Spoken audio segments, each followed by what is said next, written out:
kita angkat dari Fathayatul Ahmad dari Aceh nih Ustaz. Ingin bertanya mengenai kajian Nur Muhammad. Apakah yang pertama kali diciptakan Allah itu Nur Muhammad sebelum Allah menciptakan alam semesta beserta isinya katanya Ustaz? Dan bagaimana kita bisa makrifah kepada Allah Subhanahu wa taala? Ada satu riwayat ya yang dibawa riwayat ini oleh Al-Habib Ali bin Muhammad Al-Habsyi dalam Maulid Samtud Durarnya, hadis Abdul Razzaq diriwayatkan oleh Imam Abdul Razzaq dari sahabat Jabir radhiyallahu taala anhu warallah. Sahabat Jabir pernah bertanya kepada Nabi sallallahu alaihi wasallam an awwali syai'in khalaqahu Allahu qablal asya. Sahabat Jabir ini di riwayat Abdul Razzaq bertanya kepada Nabi, "Ya Rasulullah, apa yang pertama kali diciptakan oleh Allah sebelum segala sesuatu?" Maka Nabi menjawab, "Ya Jabir, wahai Jabir, awwalu syai'in khalaqahu Allahu qablal asya nura nabiyyika Muhammadin sallallahu alaihi wasallam min nuri."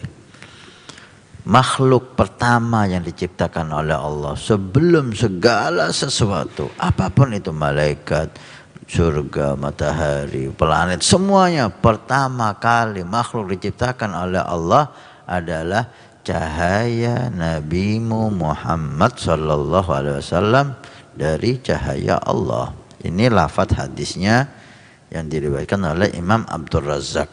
Walaupun ada beberapa ulama yang mempermasalahkan riwayat ini, kita mengikuti Habib Ali bin Muhammad Al-Habsyi dan para ulama salihin yang lain bahwa hadis itu sahih dan bisa kita gunakan sebagai hujjah.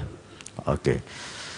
Kemudian setelah kita tahu bahwa makhluk pertama itu Nabi Muhammad sallallahu alaihi wasallam, dari cahaya Nabi Muhammad itulah diciptakan alam semesta ini. Termasuk diciptakannya manusia dan para nabi dan rasul. Diperkuat lagi ayat Al-Quranul Karim. Pemahaman ini diperkuat ayat Al-Quranul Karim. Setiap nabi diutus oleh Allah dalam Al-Quran, Allah memberikan perjanjian mitsaq.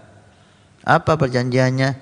Jika ada di zamanmu Nabi Muhammad, kamu harus menolongnya, kamu harus mengikutinya. Itu perjanjian setiap nabi. Allah tulis itu dalam Al-Quran. Hakikatnya apa? Hakikat Rasul itu hanya Nabi Muhammad. Rasulullah, utusan Allah itu hanya Nabi Muhammad. Yang lain wakilnya Nabi Muhammad. Allahumma salli wa sallim alaihi wa ala alaihi. Dan ini dibuktikan setiap Nabi diutus ada perjanjian. Kamu jadi Rasul nih, dilantik, tapi ada perjanjian.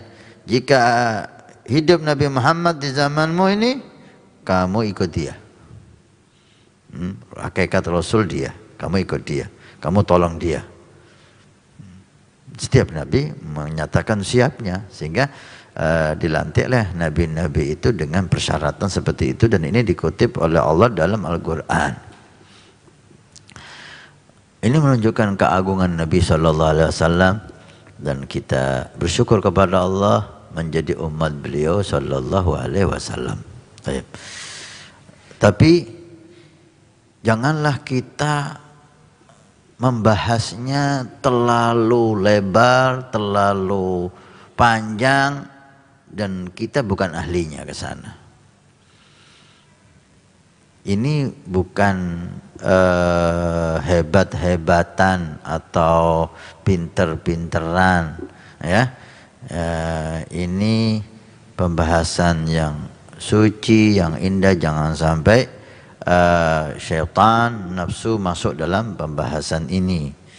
Karena kita mendengar banyak orang membahas tentang Nur Muhammad sallallahu alaihi wasallam, sampai tanpa ada guru yang jelas, sanad ilmu yang jelas, sehingga ngawur. Sehingga ngawur, pembahasannya keluar daripada ahli sunnah wal jamaah. Untuk kita cukup pembahasan sampai di sini. Biar orang yang ahlinya silahkan membahas, tapi jangan membahas dengan awam, gitu loh. Inzilin nas manazilahum, khatibun nas bigadri ugulihim. Posisikan orang itu pada posisinya, ajak orang itu berbicara sesuai kemampuan akalnya. Awam yang pengetahuannya kepada din agama itu sangat minim, jangan dipaksa untuk memahami Nur Muhammad yang begitu dalam. Akhirnya dia nanti mengira-ngira, menghayal. Nah, itu yang disayangkan. Taib. Untuk masuk ke dalam ma'rifah, untuk kita awam, hendaknya kita ini menjalankan kewajiban.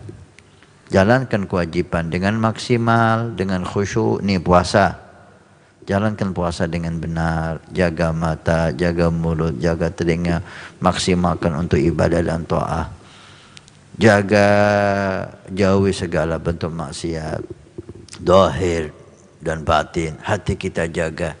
Kemudian hiasi dengan zikir, Al-Quran dan salawat kepada Nabi Muhammad sallallahu alaihi wasallam. Ini udah ma'rifah. Ini sudah istimewa sekali. Kalau kepingin sampai sama Allah, ya harus punya guru yang sampai sama Allah.